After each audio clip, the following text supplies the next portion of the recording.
Hey, it's Chris Garlock. It's after midnight on Friday night, so really Saturday morning here at Labor Notes. The late night jam at the Great Labor Arts Exchange is winding down, but folks are still deep in intense conversations in the hallways of the Hyatt Regencies. Maybe the best way to think about today's show is like music. It's voices from dozens of activists at Labor Notes, captured by some of the crew here from shows in the Labor Radio Podcast Network, who spent the entire day recording interviews, many of them at the network's open-air studio in the Bender area, but others caught in the hallways, on the run from one session to the next. We've taken bits and pieces of those interviews and woven them into the fabric that makes up today's show. Hope you enjoy it.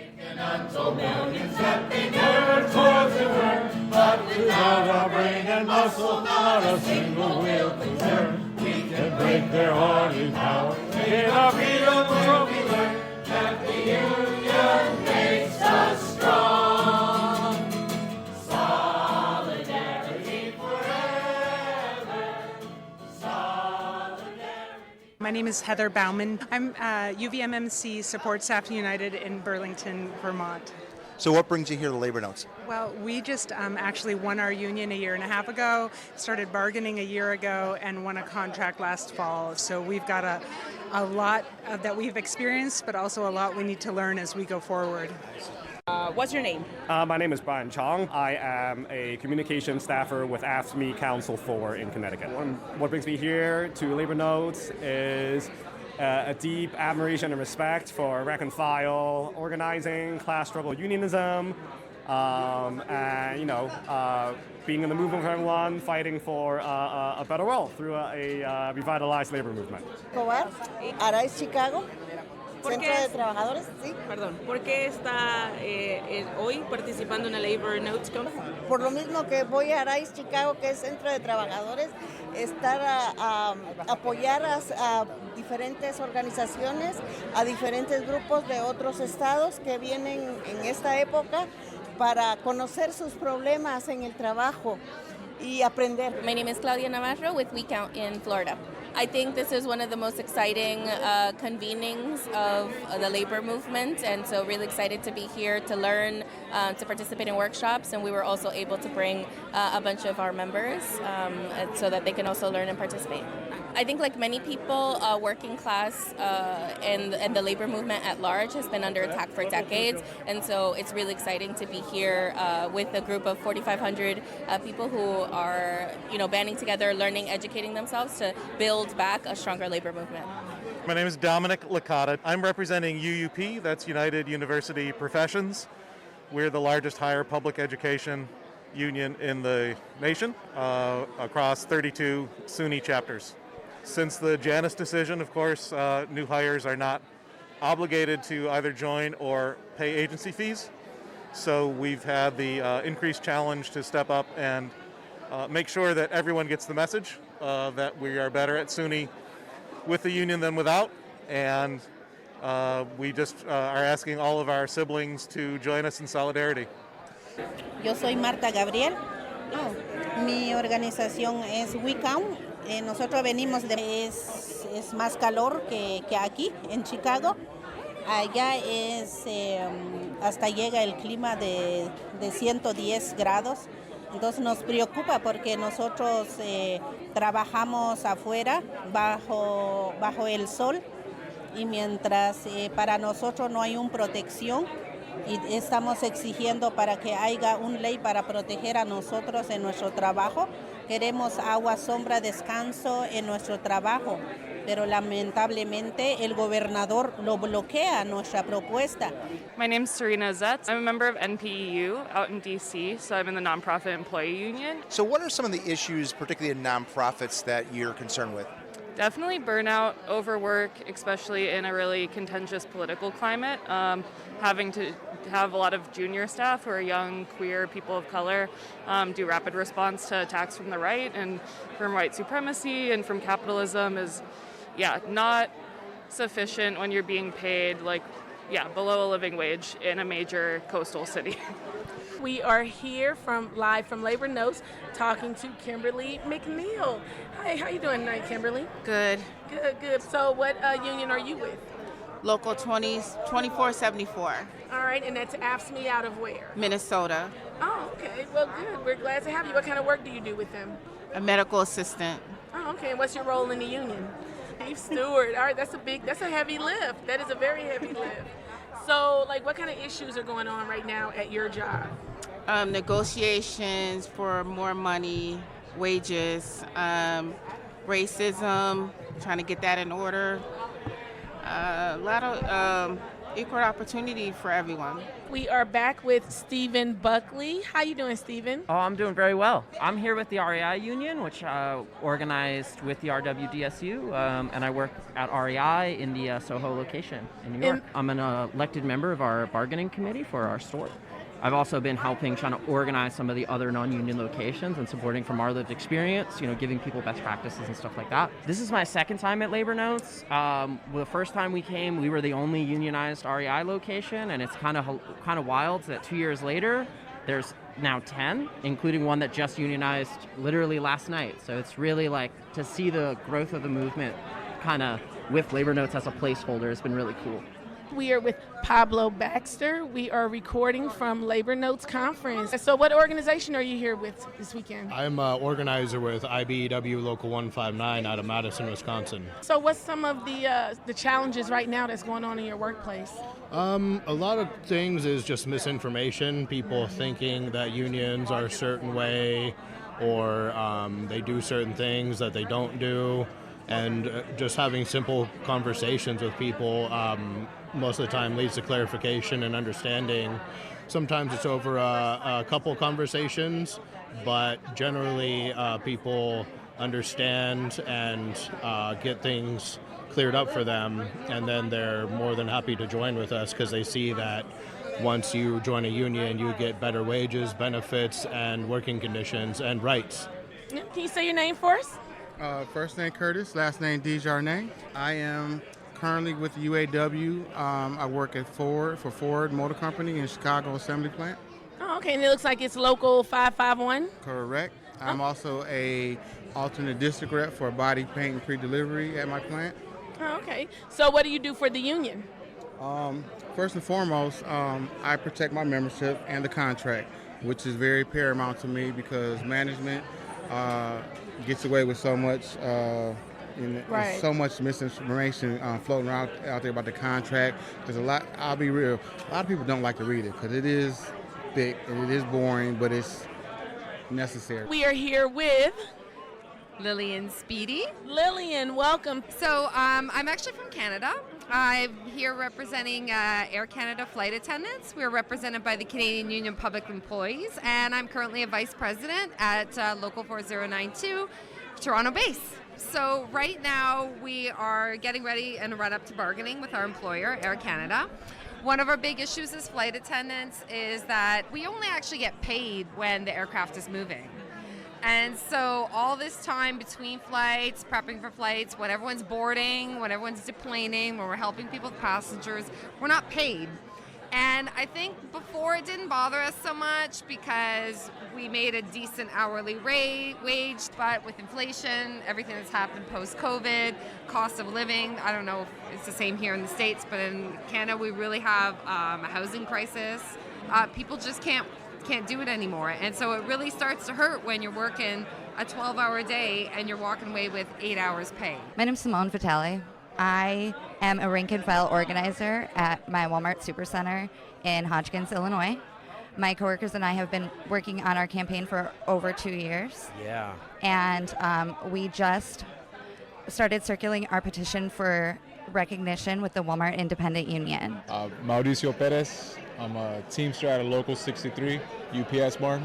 What are the big issues you're dealing with in your local at the moment? Member engagement. That's always a big one. I'd like to get the young ones engaged only because when I was young, I would have loved to be a part of it. I just didn't know, what it was to be a union until I needed to use one. We are back and we are talking to Sarah Duran. How are you today? I'm doing great. Thanks. A very high energy is my yes. vibe for sure. Yes. All right. And what organization are you here representing? I work for the AFL-CIO Organizing Institute. I'm the recruitment coordinator for our apprenticeship program. What we really need to be focusing on right now is organizing the South, and that's a big focus for the apprenticeship program that we're putting together. So all of the workshops that are related to organizing the South or in right-to-work states are things that I have really been enjoying and looking forward to attending more of them. We are talking to Heb and Brandon. So is this your first time at Labor Notes? Yeah, it is. Okay, so what organization are you guys with? We're with Black Rose Anarchist Federation. As you can imagine, an anarchist federation, which basically just means a bunch of local chapters that federate or come together to kind of cover the entire nation. And so essentially we organize in communities, in workplaces, in different contexts from an anarchist perspective, trying to build people's power in a horizontal grassroots way. One big thing I've noticed is that people feel, especially since the pandemic started, people feel really alienated from each other. And I think that like something I'm looking for with organizing is not only figuring out how to build like people power, but also thinking about how can we build like connection with each other. Nice. You know? And it's a similar thing for me. Also, considering that I am from Texas, the right to work aspect of everything, trying to navigate that because since that labor isn't too great in the South, trying to build that labor power where it hasn't been strong, particularly historically. My name's Tony Ruan. I'm a student at Yale University in the Grant Strategy program. So actually the reason why I got into labor is because I went to public schools K through 12 in Arizona, and my teachers went on strike my freshman year of high school, which was a really cool introduction to it. There's a really interesting sort of dynamic where if you're a unionized worker at a defense manufacturing plant, and your plant is building weapons for a war that you object to, sort of what avenues do you have to make your voice heard and make sure the product of your work isn't used for a purpose that you are in disagreement with. Okay. Meeting you, it inspires me because now I know that the kids are all right.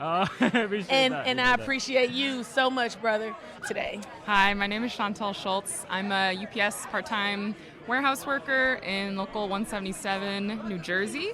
I'm also a member of Teamsters Mobilize. We're a new militant caucus in the Teamsters.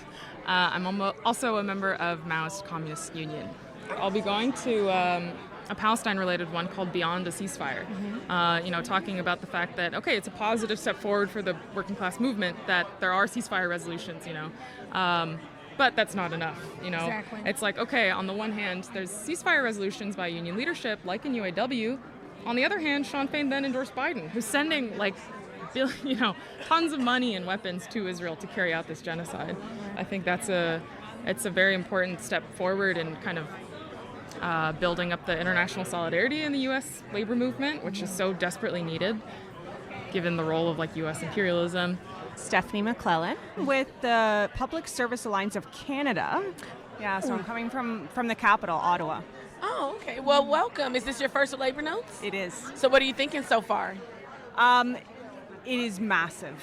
It's incredible to see how many people from around the world are here to support each other.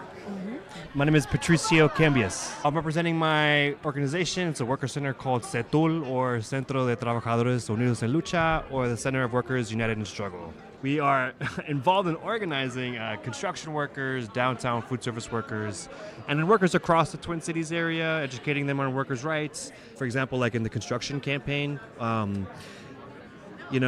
the sector we are looking at in particular, it's a lot of, the vast majority are Mexican or Central American, migrants, undocumented immigrants, many of them who are very recently actually crossed the border into the United States, and they're just very hyper exploitable, without any papers. They're just living on the margins of society, kind of in the shadows, and so wage theft is crazy in the construction field.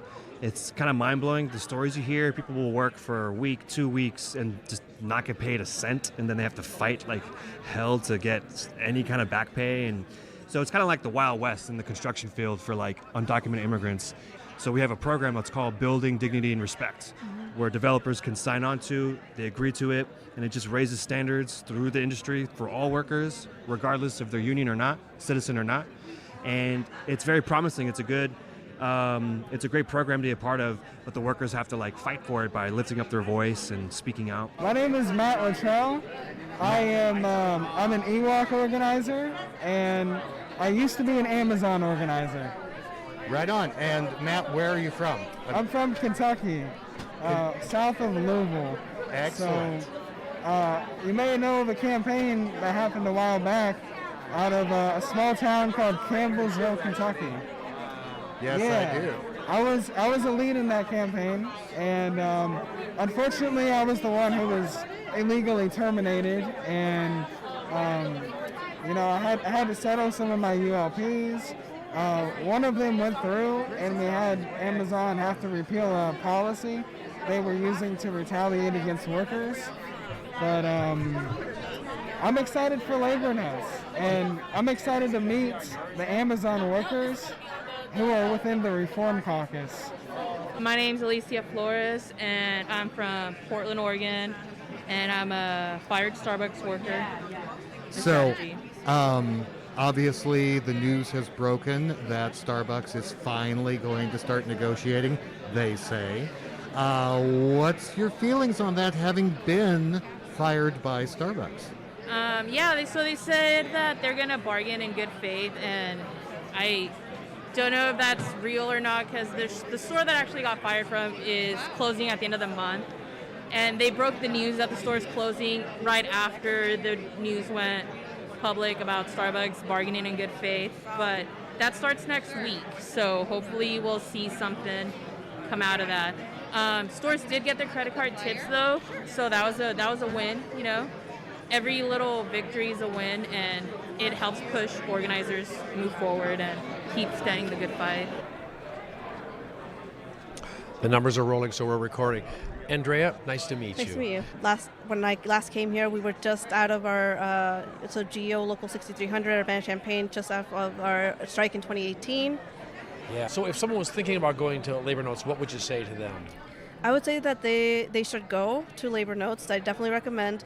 And to think about the way I've kind of made my decisions about where to go, it's split between things I find interesting and things that I'm like, okay, this would be good to know for like building stuff in the union. Beautiful. And either way, I think even the things that I found interesting are helpful, because you get to hear from people from all over.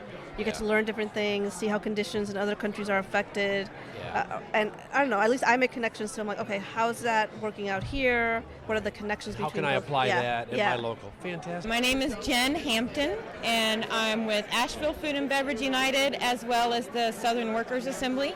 I came 2 years ago by myself and knew nothing about organizing really, and took it back home and implemented what I learned, and our organization just blew up. Had a huge successful campaign after I went to Labor Notes, and we've been working on building it, that coalition, Asheville Food and Beverage United. We officially unionized last fall. I'm Rajiv Ravishankar. This is my second time. I came in 2022. I've known about Labor Notes as a project for quite a while. Been a union member for the last 5 years at the University of Oregon.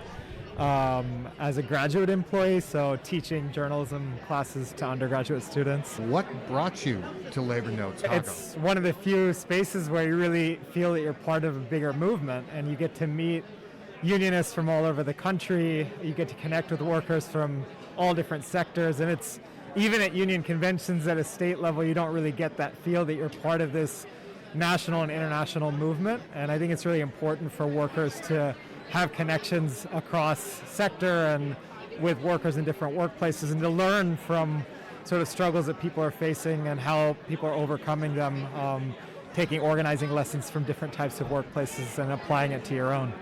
I'm Rocky Prohl. Rocky? Yes. And where are you from? I'm from Boston, Massachusetts. Great. And Rocky, what's your local? I hear that you're a part of a union. Yeah, absolutely. I'm the president of the newly formed Blue Bottle Independent Union. Blue Bottle is a chain of specialty coffee cafes. They originated out of Oakland, California. There's about 70 of them in the U.S., over 100 worldwide. We got 6 of them in Boston that just went public with our union. So I guess you're probably the right person to ask this. You know, we're in a moment right now. What do you think about this moment for the labor movement, for working people? I think this is it's a huge moment. I think we are seeing like a revitalization of the movement. I think that we're getting a lot of young people involved recently, especially in like food service and retail industries. Personally, like for independent unionism, I'm really excited about what future that can hold and how we can help shape the future of the labor movement in the U.S. Natalie DeLiba. I'm a member of the News Guild of Pittsburgh, on strike against the Pittsburgh Post-Gazette. So you mentioned that you're on strike against the Pittsburgh Post-Gazette, right? Yes, 18 months yesterday. Wow, and what's happening there, if anything? Actually, we got some really great news today. The National Labor Relations Board is going to be filing an injunction against the Post-Gazette so that we can get injunctive relief and get back to the office. It's a really big deal. They don't have hearings for 10J injunctions or have injunction hearings like hardly ever. Yeah. And it's a real sign that the Post-Gazette has violated labor law to a very egregious extent for them to make this move. Hi, I'm Danielle Juilliard. I am a nurse with OPEIU Local 40. And what brings you here to Labor Notes? I am here to support one of my really good friends, our organizer, because she's obsessed. So we came for education. We're both speaking on panels. Mine was about organizing against corporate healthcare companies that claim to be not-for-profit. Is that what you're facing in your local a lot? Yes. I work at a hospital that claims 503B or 403B, so they're not-for-profit, but they, at the same time, manage a $41 billion hedge fund. And their CEO made $13 million in 2021. So then we can't seem to bargain a raise for our nurses. It doesn't make sense. Is there anything else here that you're excited to go and see? I am excited to add to my button collection. I have a pretty righteous button collection right now, and I'm just working on building it. That's a good reason to be here. Yes. Solidarity forever. Solidarity forever. Solidarity forever. For the union makes us strong. You've been listening to the Labor Radio Podcast Weekly with another special report from the Labor Notes Conference here in Chicago, Illinois. Our interviews today were conducted by members of the Labor Radio Podcast Network, including Lynn Fields from the Resolve Podcast, Carmen Rodriguez from El Cafecito del Dia, Jerry Mead Lucero from Labor Express Radio, Mark Gevaart from My Labor Radio, Harold Phillips from Working to Live in Southwest Washington, and Patrick Dixon, who's my co-producer here on the Labor Radio Podcast Weekly. Harold and Patrick co-produced today's show, doing all the heavy lifting, processing the dozens of interviews the rest of the crew did, with a very special shout-out to Lynn Fields, who really set the blistering pace for us all. Thanks so much for listening. This has been Chris Garlock for the Labor Radio Podcast Network, laborradiopodcastnetwork.org. Now, off to bed. Solidarity forever, for the union makes us strong. Solidarity forever, solidarity forever, solidarity forever, for the union makes us strong. Yes, it does. Yes, it